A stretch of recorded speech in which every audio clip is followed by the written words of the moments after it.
Hey, Harold. Oh, we got folks in the waiting room. Sorry. I wonder if Derek will be here. Okay. Yeah. How's he doing? Does anybody know? Yeah, he was in very good spirits, and Yes. he's got it all arranged. He's a member of the Masons, and they are really being very, very supportive. And he will be having the surgery on Monday, hopefully in the morning, because that's when the surgeons are most alert. But Okay. don't know. And he's very optimistic about it. Oh, good. Yeah. Do we know surgery for what? Yes, he's having bypass surgery. Bypass. And the type that you open up the chest. Right. Oh, I'll think Right. extra thoughts. Yeah. Yeah. You said that's happening on Monday, or they're waiting to get the date? No, they're doing it on Monday. They're doing it on Monday. Okay. I hope they do it in the morning. That's the best time to have surgery. Yeah. My mom used to be. But one of- he's very confident because this is a terrific hospital, and his cardiologist is first rate. So he's got every reason. There he is. Hey! We're talking about you. Forward. Yeah, we talked. We're just talking about you, Derek. Taking your name and name. Yeah. Over Hey, right, right. He's here. He's here. Oh. Oh, yeah. I was Let's saying, I was saying that you were very optimistic. Well, I'm doing quite well. I just had a shower too, so I look a little funny, but Yeah. You always look funny. You look I'm Good doing morning, okay. Derek. It's good to Feeling see you. great. Oh, good. So the surgery will be Monday morning, and Oh, everything's terrific. going. I'm quite happy with that. So I was just saying, morning surgery is always the best because the surgeons are most alert. Yes. yeah, Yes. exactly. always ask the surgeons before you go under. Say, is everybody in a good mood?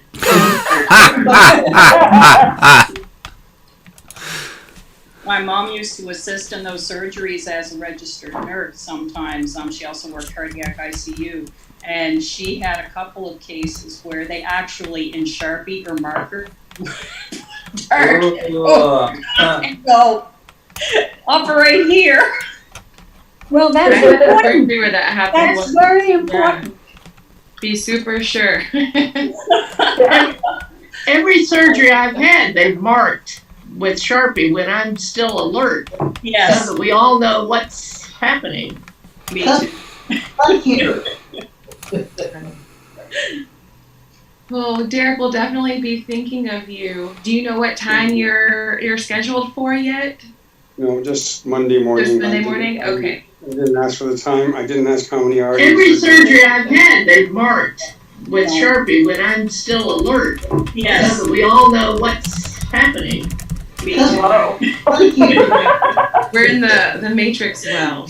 Derek will definitely be thinking of you. Do you know what time you're scheduled for Complication here yet? is the hospital Just Monday morning? Okay. shutdown. I didn't ask for the time. I didn't ask how many hours. Every surgery I've had, they've marked Floor below with me, Sharpie so, when I'm they still removed alert. the stairs. Yes, so we all know. They sent all the this is a teaching hospital. They sent all the student nurses home. All the staff now is wearing all kinds of protective gear. I can't even go to the bathroom without putting a mask on my face. So that's the scary part. But it's fine. Hey, You know Shirley. what? Hey, Shirley. Hi, Well- Shirley. For those of you who just hopped on, we were just catching up a little bit, and I'm gonna start us off, and then we'll get into a spot where we can share more about what's on our hearts right now. So welcome to everyone to the Saturday service. This is Religion Outside the Box, November 28, 2020. We're almost done. Can you believe it? The wildest year went by the fastest. I'm Tony. I'm gonna be with you all today. Not instead of Rabbi, but you know, Rabbi's taking a break and helping this way. Also want to say hello to everybody who's joining on Facebook and YouTube, and also encourage you all. I know that Rabbi's got a couple of places like that want to encourage you to take advantage of those as other spaces and ways to connect so that you stay kind of engaging each other, engaging with his spiritual fitness things, and just sort of, take advantage of all the ways that we can be connected in a time like this. So we were just talking right before the official start. We've got some folks who are, Derek mentioned that he's got surgery coming up on Monday. I also just wanted to make a little bit of room to hear from other folks to share a little bit about what's going on in your world, what's on your mind, what can we be joining you with as we share space together and then move into the week.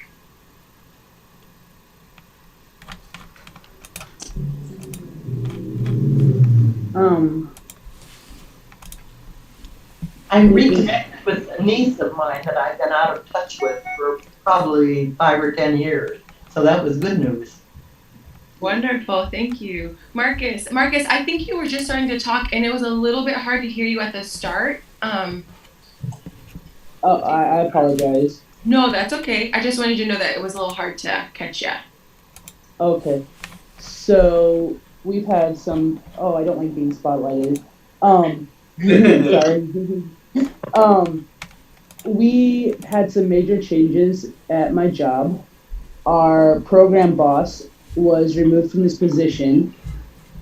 And I would just like to ask for prayers for my coworkers and us to be able to move forward after months of dealing with division and hate, that we can move forward stronger and refocus our energy on the hard work that we do.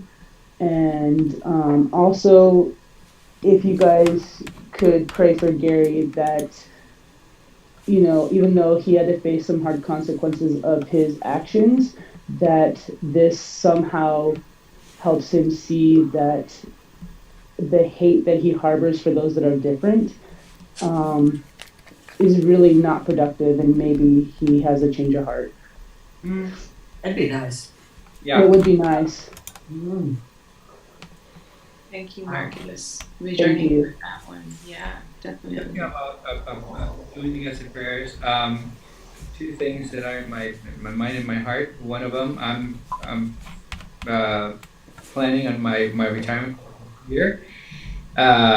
So that's gonna be a real change after working for 20 plus years.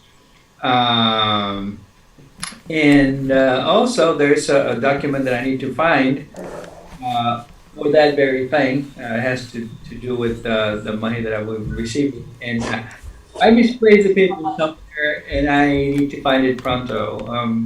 So my peace of mind. I mean, I still have time, but money-wise, I need to find it. Thank you. Good luck. Thank you. We'll pray that the Tommy knockers bring it back to you. There you go.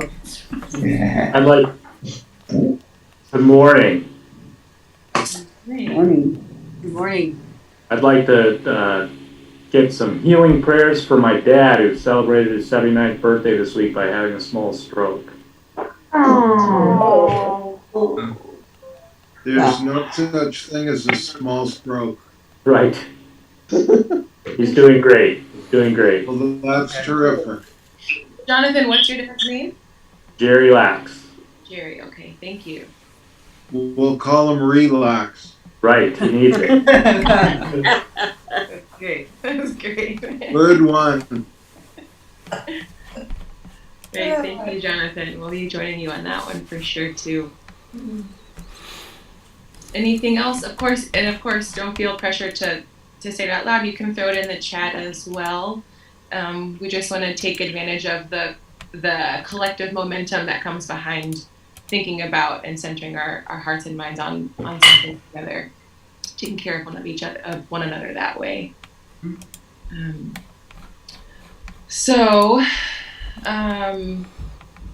sec, let me see. Okay. So Thank you to everyone who's here today. I also want to throw out a couple of thanks to Joe for moderating the chat. Thank you, Joe. You will be seen and read for participating there. So everyone, let's say thanks to Joe for keeping up with that for us. I want to say thank you to Lee for logging the information that goes into the YouTube, Facebook, or YouTube description. And of course, a thank you to each of you for showing up with willing hearts and an openness to tend to one another. I want to start off with some of Rabbi's announcements so that we can get into the other stuff we've got set for today.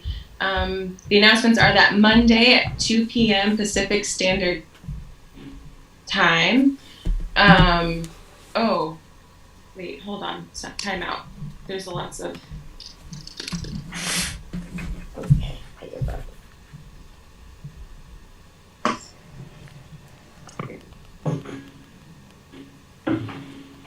Okay, so yes. So as you all know, usually Alex is with us moderating the tech, and she's not able to be with us this week. So we've got a sub here. Give me one sec. Let me see if the sub wants to be named. Sub, do you want to be named? You can message me. I think it'd be all right that they know that it's me. Rabbi is among us. Okay. So Rabbi's handling the tech. Thank you, Rabbi, for doing that. Obviously, I'm still trying to figure out how to tend to the group dynamics myself. Rabbi's taking Alex's spot this week, so thank you, Rabbi, for doing that. We definitely miss Alex. Alex, we miss you if you're watching this later. Yeah. You're doing a fine job. Did somebody? So far. Tony, Yes, I want to ask for prayers for you. If the rabbi is doing your tech, good luck. Amen. Ashe. And she gets booted out of the group. You know what's funny is that I was thinking about this earlier. Rabbi is way more millennial than I am in that regard. Like, he's teaching me so much about tech that I'm supposed to be teaching, you know, like the assumption is that, anyway, he's much savvier than I am. So, but I still receive the prayers because a lot to think about during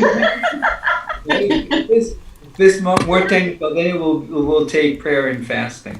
Right. Very quick. On the rabbi when he's not there. He's in here, so. There you go. I want to finish these announcements just real fast. So the Monday at 2 p.m. Pacific Standard Time, it's a meditation with Rabbi Brian. The first 20 people to claim in the spot get $5 cash. Tuesday at 11 a.m. Pacific Standard Time, a rabbi's office hour. So pop in if you want to chat, move into something exciting with him. You can shop for your holiday gifts at the Religion Outside the Box Etsy shop. I'm going to pop it into the chat here.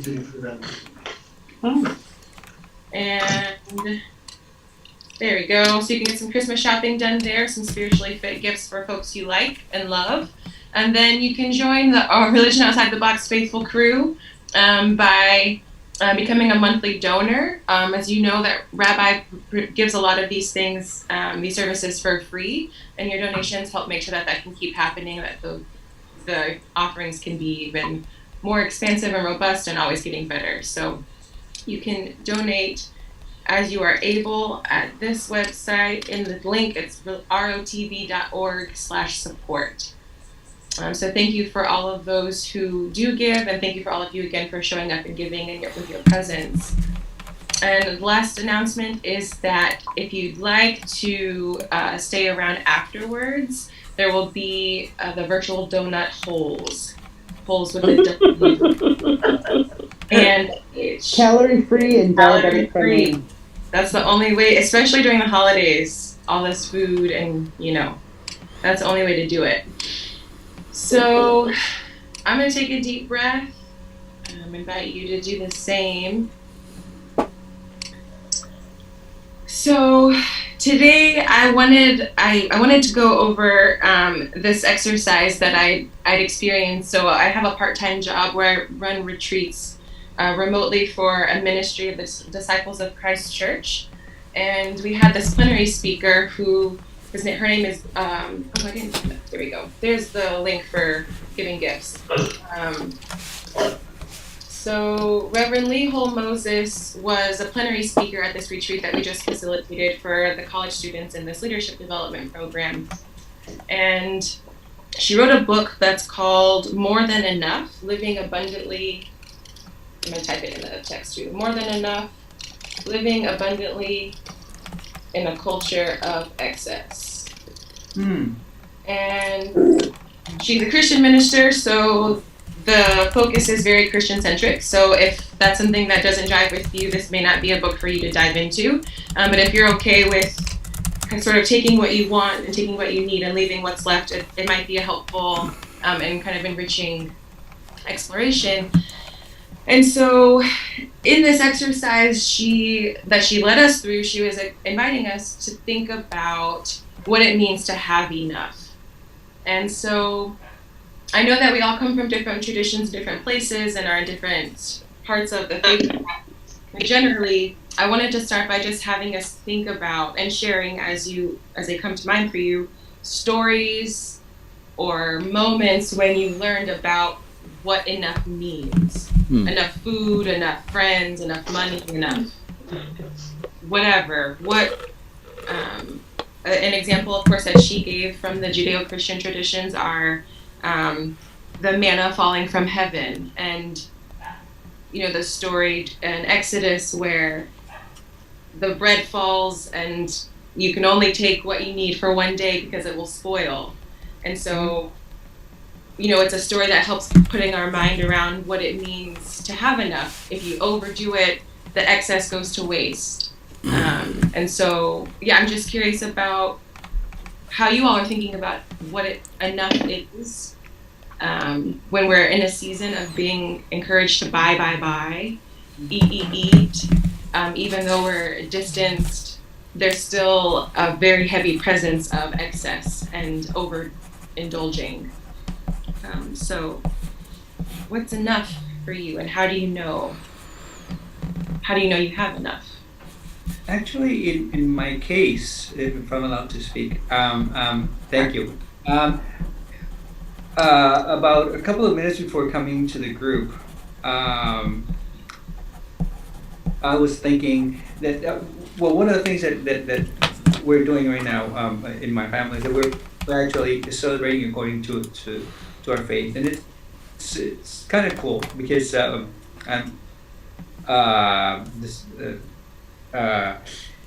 when I look back in another family that was in another marriage and all that, I wasn't, because there was so much turmoil, I wasn't allowed to celebrate really the holidays the way I really wanted to, spiritually minded and all that.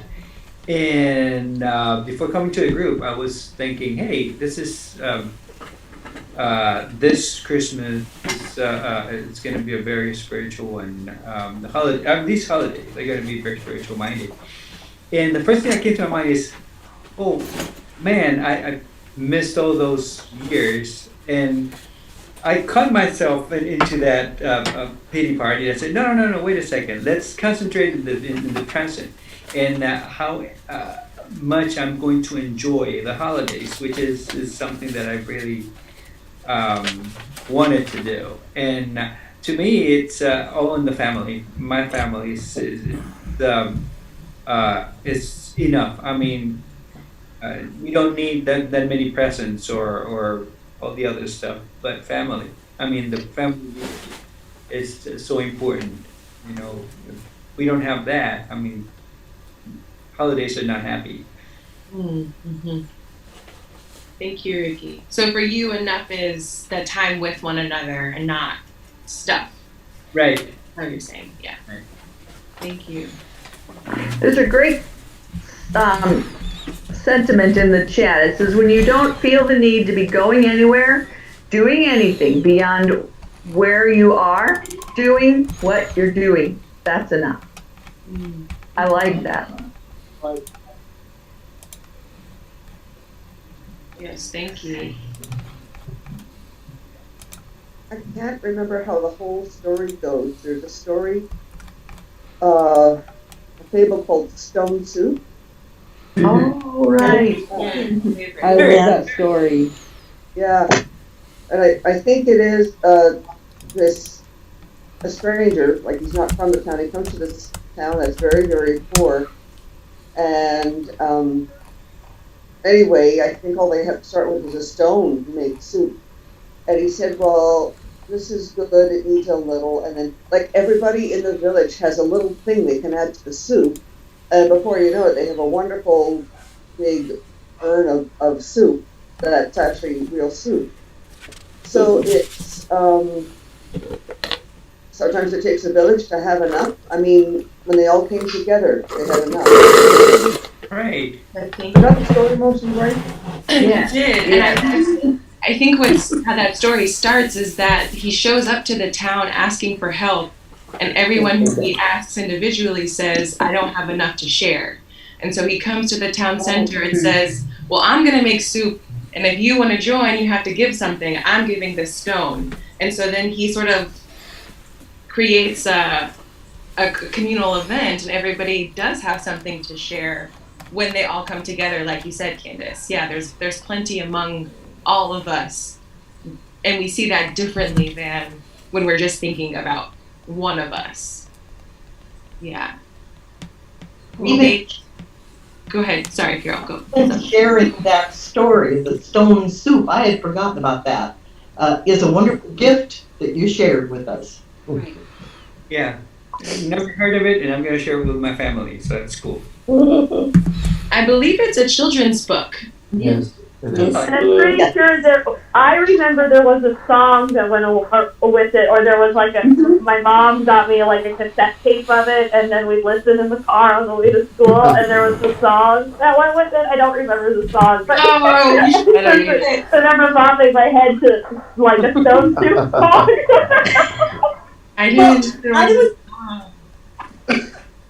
I was just thinking about how what we have here is spiritual stone soup, with everybody putting a little bit. That's beautiful, Betsy. That might be the new Saturday name, Spiritual Soup. I love it. Oh, I like that. And I have to say, I was telling Rabbi this after the first time that I hopped in with you all, that this is my first time experiencing a group of people where there's a collective sense of tending to one another with a pastoral attention. I've never been in a space where everybody is able to assume that presence and really mean it for one another. And so this really is a very special place that feels like it's more than enough. It feels very abundant and overflowing in that way. Which is why I think part of why Rabbi always starts by saying thank you to each of you, because you are giving a beautiful gem, and we're all getting to eat and be nourished. I think we have moments of a sense of abundance, but I don't think we live there most of the time. Yes. But I think what isn't emphasized is that the older you get, the better it gets. There is a wonderful statue in the Museum of Fine Arts of the Buddha, and he's sitting there with complete serenity. One hand is on the earth, so he's very much in this world, and the other hand is like this, and things flow in and things flow out, and he doesn't grab anything. He takes what's there now, and then it's going to be gone. And learning not to grab, and learning to turn off all those words and noise that was in your head when you were a child and when you had people judging you. You get to be my age, there's nobody judging me. And really live out of my own center, and that's what gives you a sense of total abundance. Thanks. Amen. Amen. Tony? Yes, ma'am. Another thing that I think relates to feeling like you have enough is how safe do you feel? Because I think that what happens is when we feel scared, we don't have enough and we start to grab at things. Yeah. And so defining it for me, as I've defined it for myself, was an awakening to the idea of what am I afraid of? Mm. Wow, beautiful. So, thank you, Barb. I was wondering if I wanted to do this, but I think Barb, you just affirmed that maybe I should. I'm gonna screen share with you all real quick, and I want to play this. It's a cute little thing, but it's also pretty profound. And I think that bit of safety that you just mentioned, Barb, is sort of it. You've probably seen it before. It's just a couple minutes. I'm gonna play it for us real quick. Maybe.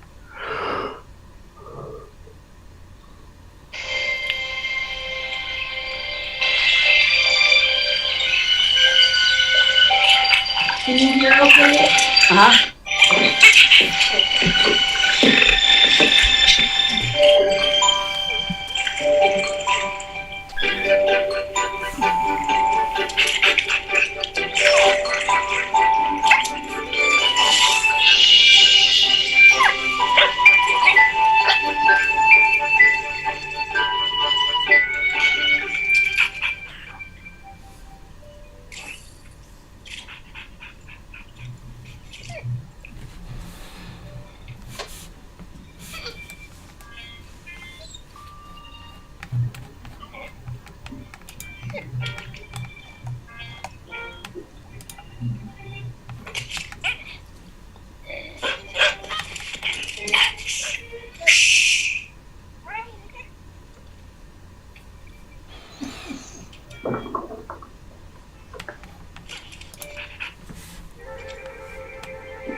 This is through.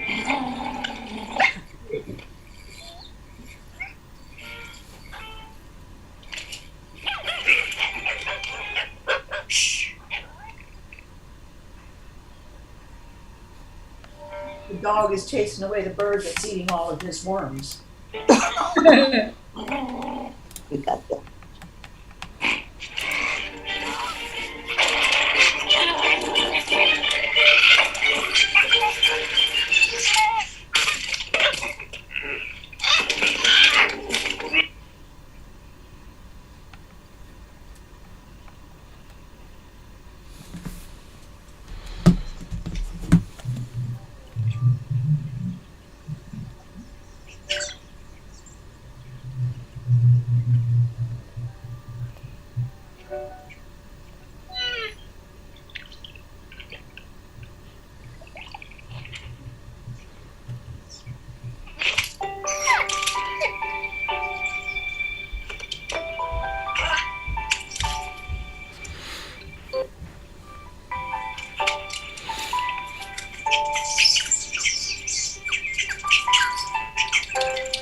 That was great. Oh, I know it's kind Oh of my gosh, my heart. yeah, right. So what's that? Say more. Oh gosh. That You one can close. speak so much to that idea that like you don't understand when you first interact with someone and maybe there's that scarcity mindset of like there isn't enough things to share, and so you get really reactive to the person who's competing with you, quote unquote, for the thing, whatever the thing is, and then realize that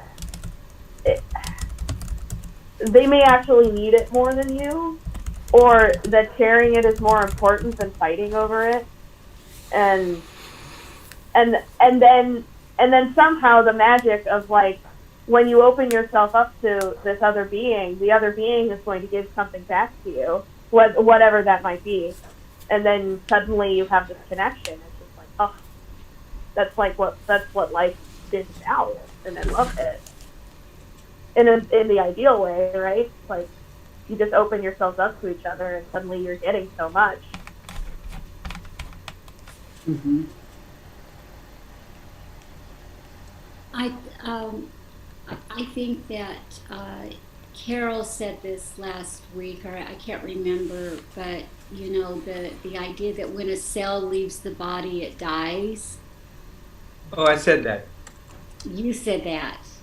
Ricky said it, and that stuck with me. It really did from when we spoke. And I have been, you know, I'm living alone right now, me and my dog, and yet on Thanksgiving Day I didn't have dinner or anything, which was fine. It was my choice, and I wrote this, that I turned on my hot water and realized that what a gift, what a total, I think I said this too, that we have so much and way more than we need. And I have, you know, meeting with everybody every week means the world to me. And not just you, I've connected with my improv group, and it always boils down to staying in the moment with each other. And we've developed an honest love for each other. So, you know, my heart, I'm filled with gratitude, and there, we can always choose to find something to be grateful for, or choose to bitch about something that we don't like. So, Tony, thank you so much. I mean, I've been, you know, I'm in a season of my soul finding more love, and it's wonderful. Thank you, Shirley. Yeah. Yes, I realized that when I was halfway home.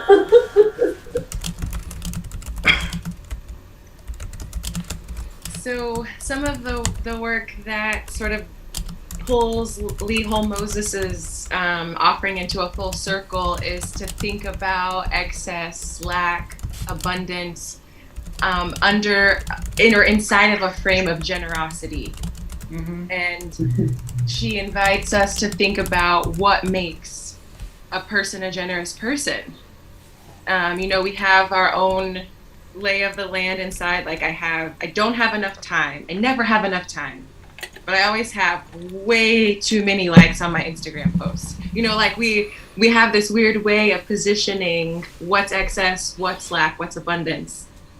And she says that the difference is that excess is something that connects us to isolation and discontent, whereas abundance is something that is about joy and community, like what you all have already said. And so I just wonder if we can spend a little time playing with how all of that works together inside of generosity and what it means to be generous when it may be in some legitimate ways, the ways that we don't have enough do cause some insecurity, like legitimate insecurity, you know, like, can I pay my rent this month?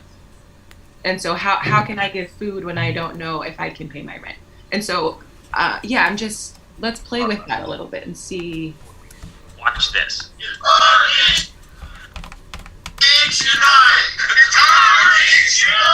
Less than. Okay. Tony Ann, I have a weird story about that. It's about 5 years ago. I was in a position for most of my adult life. I was in a very precarious financial position.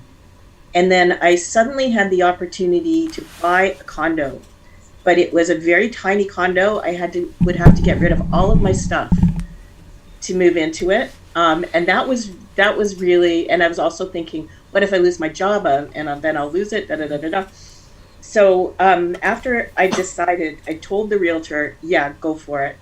And then I went for a walk and I was freaking out. And I was walking around the neighborhood where this condo was. And I looked across, I was across the street, and I looked across between myself and the condo, there's an old power plant that's been turned into an art gallery. And on the chimney, it literally said, more than enough on the chimney. So I was like, okay, yeah. And I went home and everybody was saying, well, you can sell your stuff and then you'll have some more money. And I didn't sell it. I gave it all away. I had to give away like my entire library of books, which I was very attached to. And I didn't sell them. I just gave them away. I gave away furniture. I gave away everything. And so that I could move into this little tiny condo. And every time I look at the window, I'm grateful. I'm just totally grateful. And so if I'm hearing you right, Anne, you now live in a neighborhood where you see every day more than enough. Exactly. Oh. Yeah. Wow. But it was a literal sign on the chimney that said more than enough. And it was part of some sort of art display that they had painted it temporarily, but it was just kind of funny. And I said, okay, yeah, I get it. And then yeah. I'm sorry to interrupt again, but I think that is an example of what, I mean, for those of us that have spiritual hearts, is the idea of giving, you get back, and it does grow exponentially. So, I mean, that's what the tithing concept, they say, you know, when you give, if you, I mean, Larry, our pastor, used to always say, if, you know, that you know, keep it and you'll need it, and give something and it'll all come back to you tenfold. Yeah. And that's what happened. That's a beautiful story, and and it's in community that we find wealth, I guess. So what a beautiful story. Thank you. Sorry. Opening my big bazoo. Yeah. You're welcome. You're welcome. What are other folks thinking about generosity, and maybe can anybody say anything about the pull that happens between knowing full well what you have enough of, not enough of, too much of, and still feeling invited to be generous? I don't know, is there anything there to grab onto?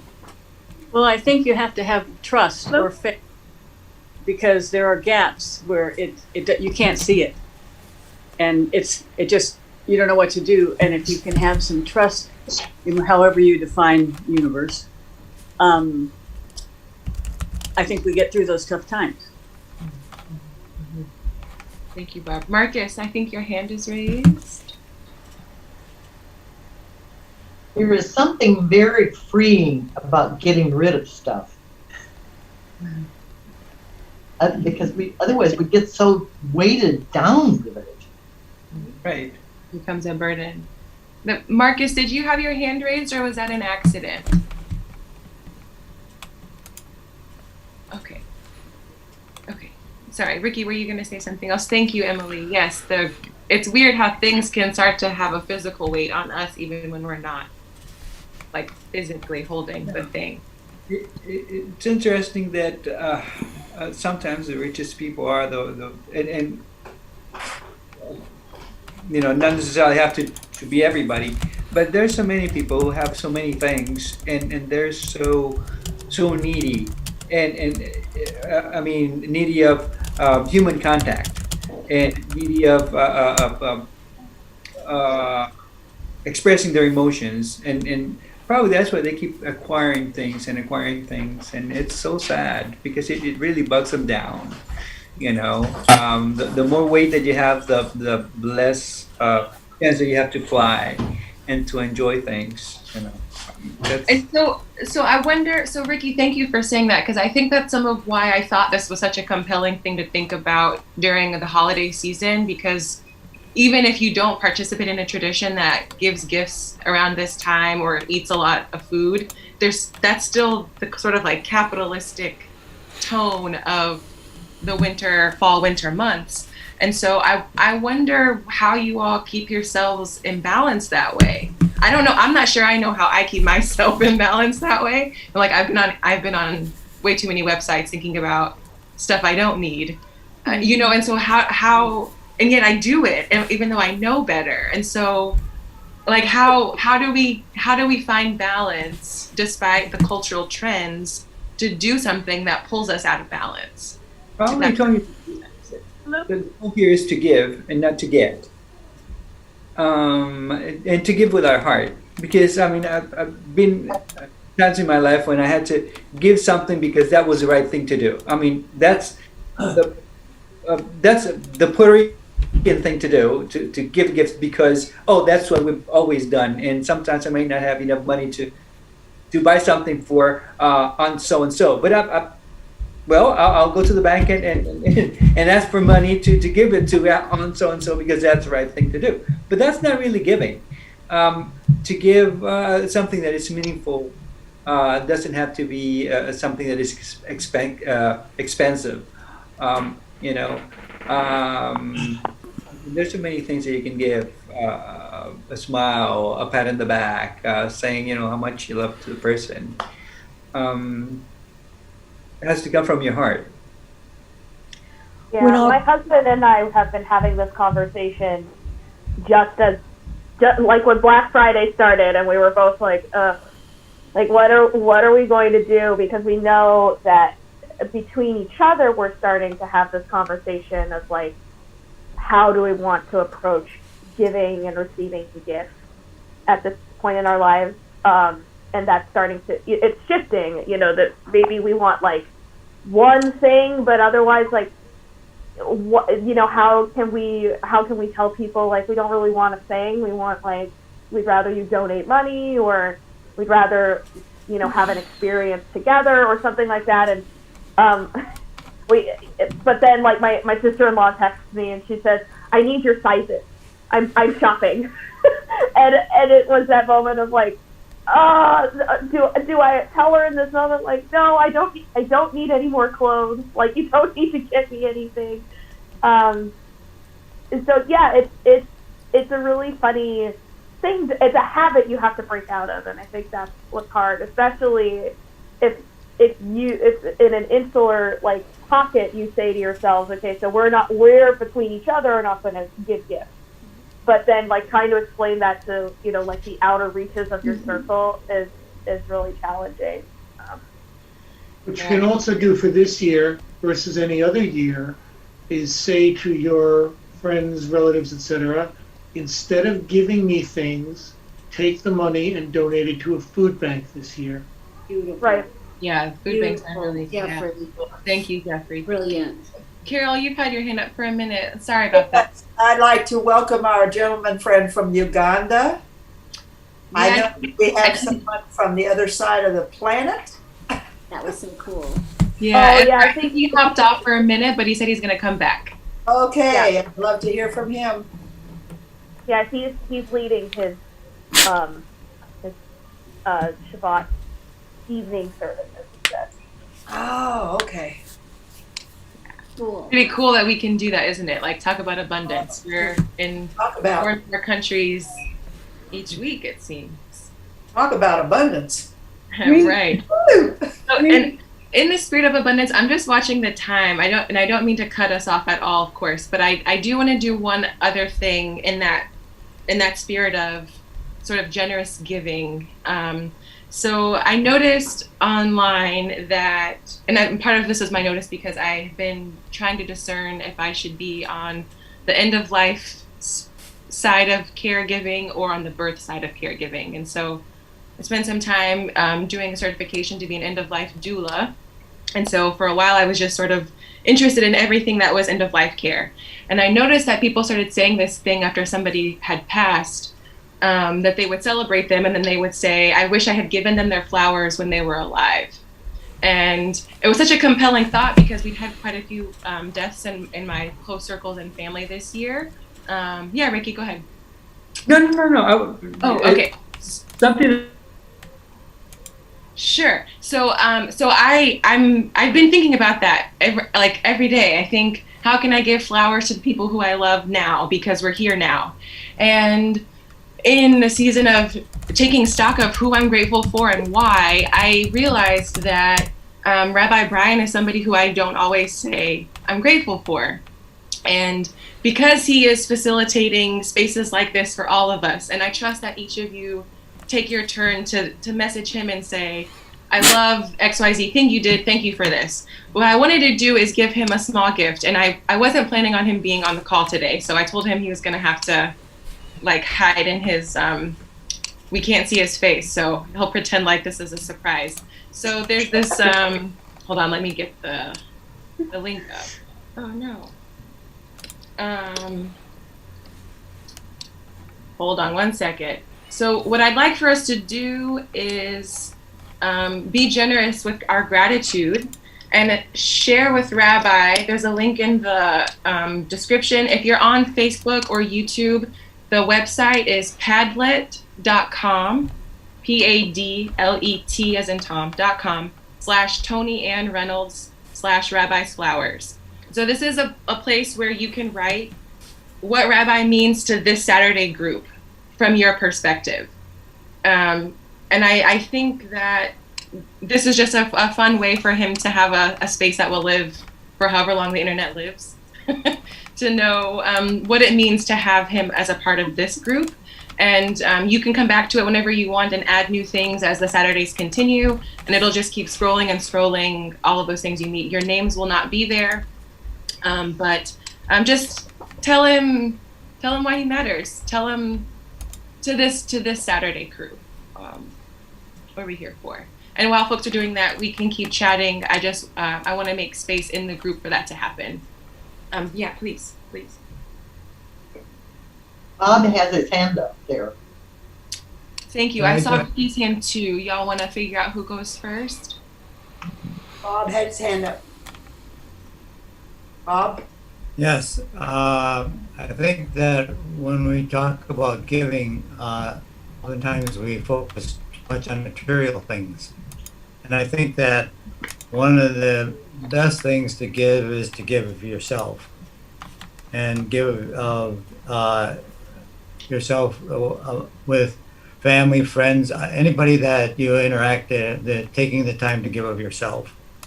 And that's something that I think we have unlimited amounts of doing that. And that I know that when other people recognize me and interact with me, that's what's most important. Thank you, Bob. Bob, have there been times when it's been harder for you to give that way than other times? Like, what makes a circumstance easy for you to be able to do that? Well, in giving, I think that one of the factors that recently I've come to give some consideration to is giving of love. And that, I think that's the main purpose that we exist, is to give love. And that there's a difference between loving a person and loving the actions of that person. So in today's world of challenges, that what I came to realize is that I need to love Trump. Not what Trump is doing, but I need to love the person. And that perhaps one of the reasons that some of his actions take place is that in his lifetime that he may not have received a lot of love. And so that I can send that out into the universe, so to say, and send out that love. And that's one of my focuses has been. And I feel very blessed with the family that I have, with the people that I had in my career to work with my ability to share with them. Those are all the things that are most meaningful to me. And of course, my wife and my soulmate, and that I feel very blessed with that. Thank you, Bob. Thank you. And all of you as well. People are blessing you and loving on you in the chat box, in case you're not seeing. Oh, well, I don't read all of that, but I feel all of it.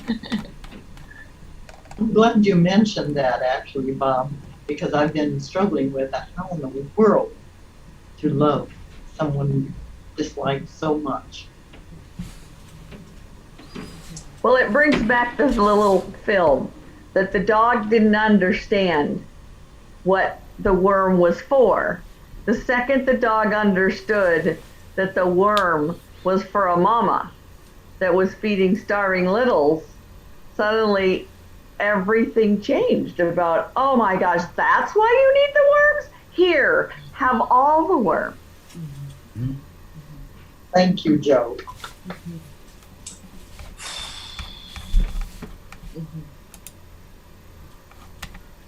When we were raising our children, Say though, sometimes it's not so easy. I don't We think used to Trump's get going to send something- Bob a whole bunch of fish. there it came. We never gave them money. We always gave them a little gift. And then one day my daughter wrote a note, "Dear Tooth Fairy, when you're done with my tooth, please return it because I want to look at it under my microscope." Kids are the Then we had a money drawer. And they took from the drawer what they needed. And if they babysat or did something else and had extra money, they'd put it in the drawer.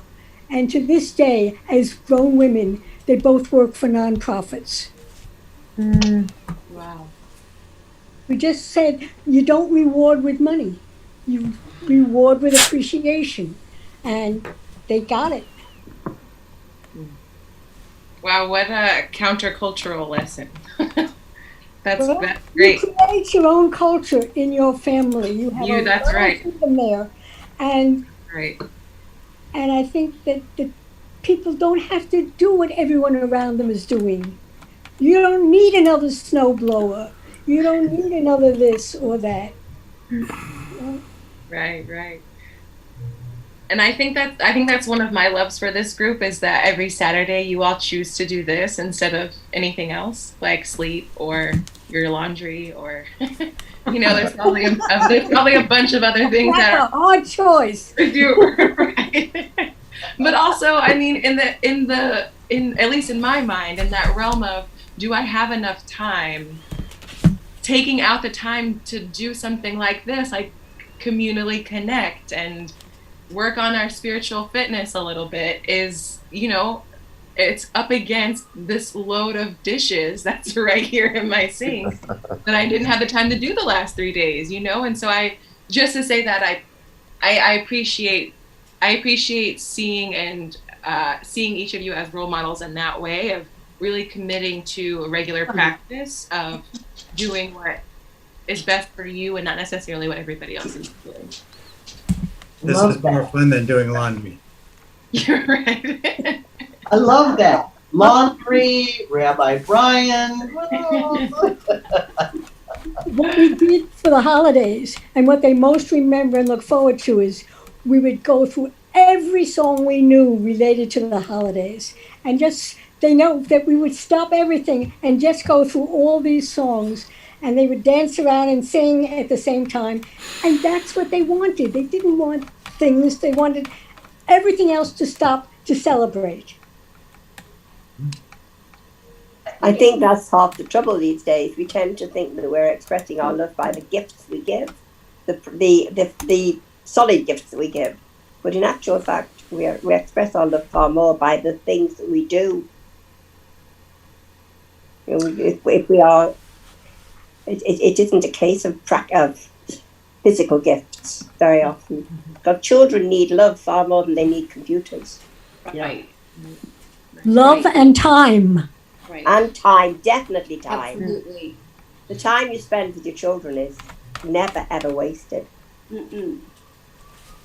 When I was young, I worked from the time my children were 6 months old. So the time I had with them was very precious. My mother-in-law was a professional housewife. The house came first. Her house was absolutely immaculate. And every time she came to visit me, I was in the middle of the floor playing with the children, and the dishes were quite often not washed in the sink. And she could not understand that until not long before she died. And she said to me, "I never understood how you could sit and play with the children when you had housework to do. But you were right. You gave the children something that was far more important." Yep. So, yeah. Can I just, I'm, after listening to everybody and to Bob, I'm remembering a very, very dear friend and colleague, suffered from mental illness, anxiety, etc., but really constantly rose above it through his writing, teaching, and preaching. But this whole class today, this whole experience, emphasizes the tendency of looking at what we lack, what we're deficient in,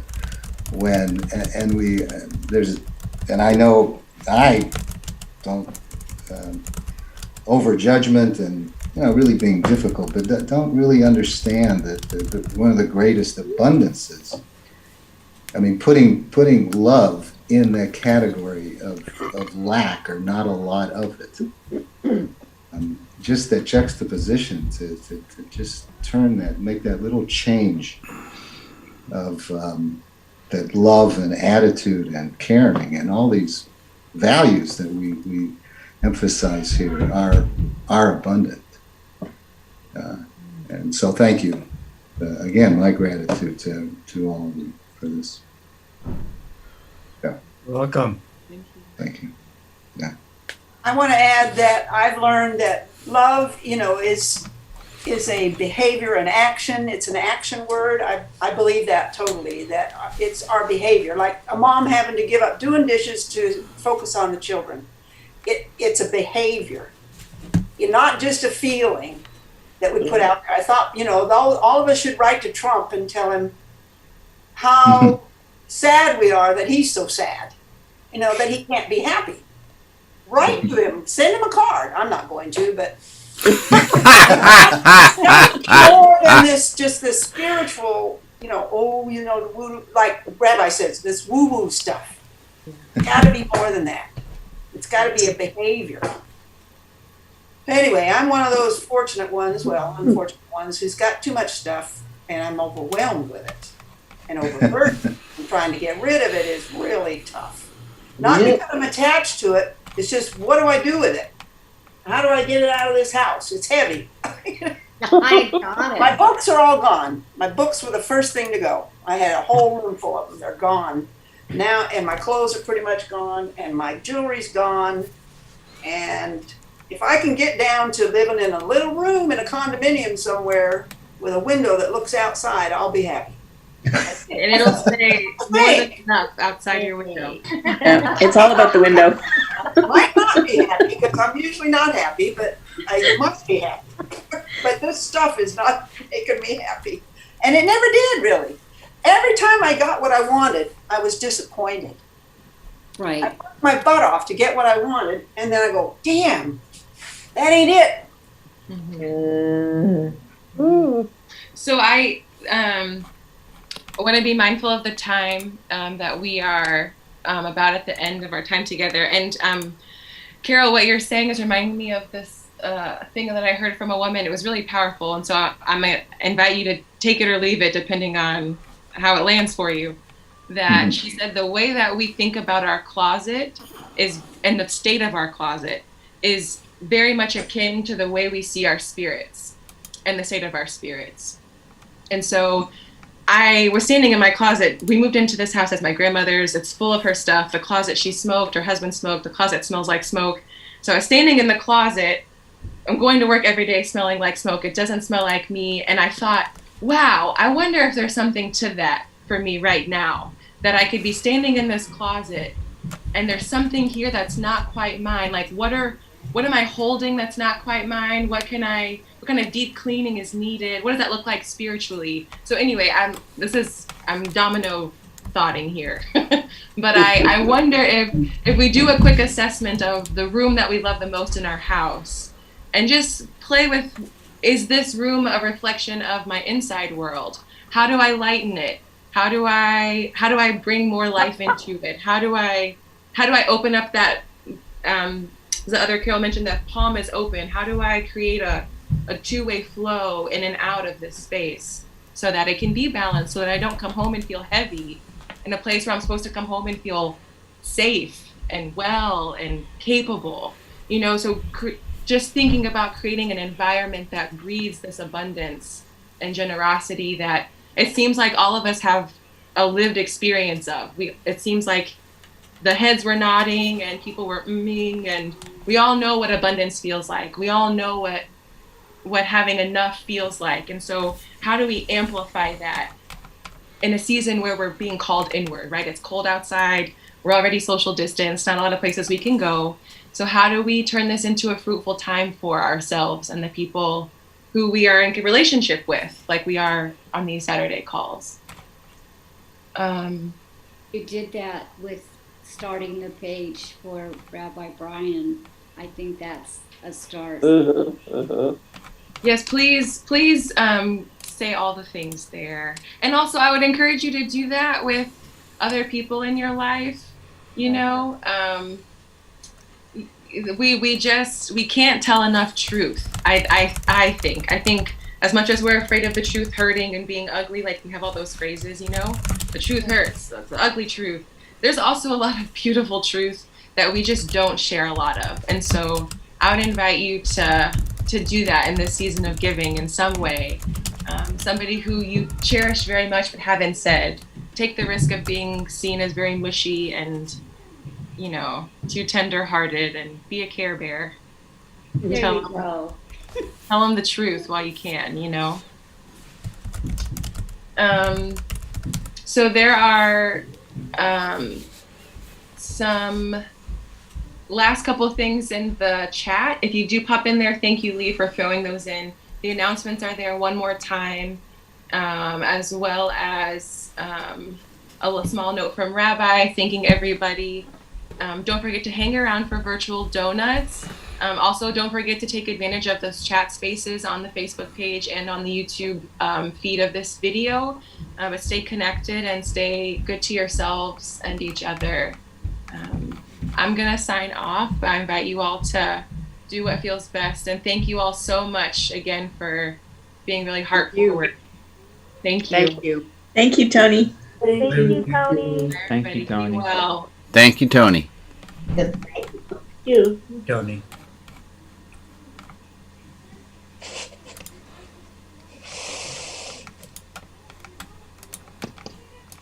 Mm.